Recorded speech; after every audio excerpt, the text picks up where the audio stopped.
is that being an OT can have a long-lasting effect on people's lives. Not just the patient's lives, but the lives of those around them.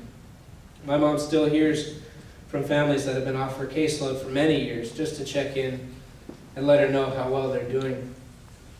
When I talked to her about this speech, I asked if she had any pearls of wisdom to share with the new graduates.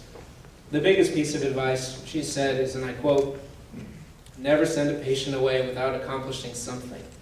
She also said, the longer you're in the field, the more you will learn the art of personalized therapy.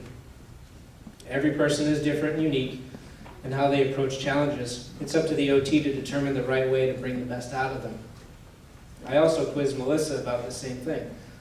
Her response was, the most critical point about being an OT would be to never forget that the meaning of life is not in the activities that we choose for people, but how we interact with patients we come in contact with. Realizing that patients have lives outside of the hospital, real life goals, aside from the short-term and long-term goals that we set prior to discharge.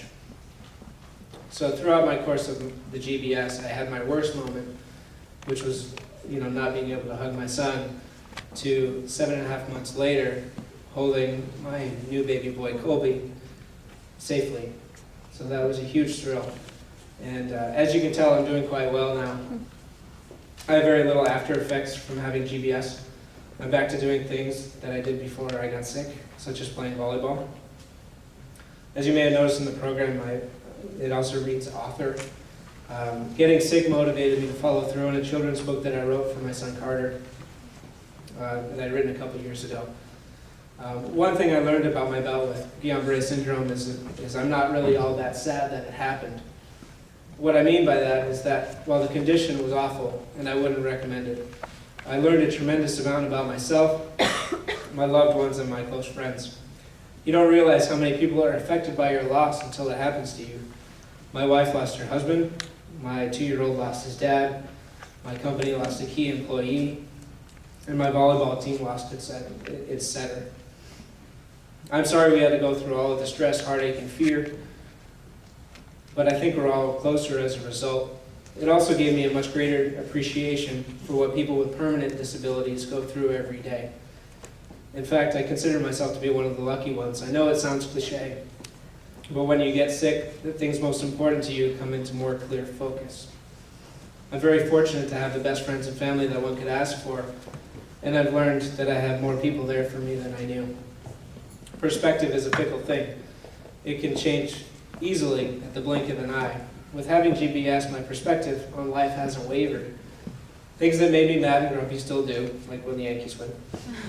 But it's easy for me to regain my perspective on life and realize what's truly important again.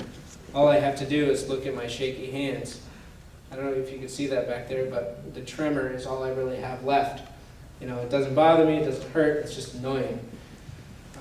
The tremors are an after effect, but also a daily reminder of how far I've come. The perspective that I took away from this illness is this: everything that is important is usually right in front of you. You just need to make sure that your eyes are open to see it.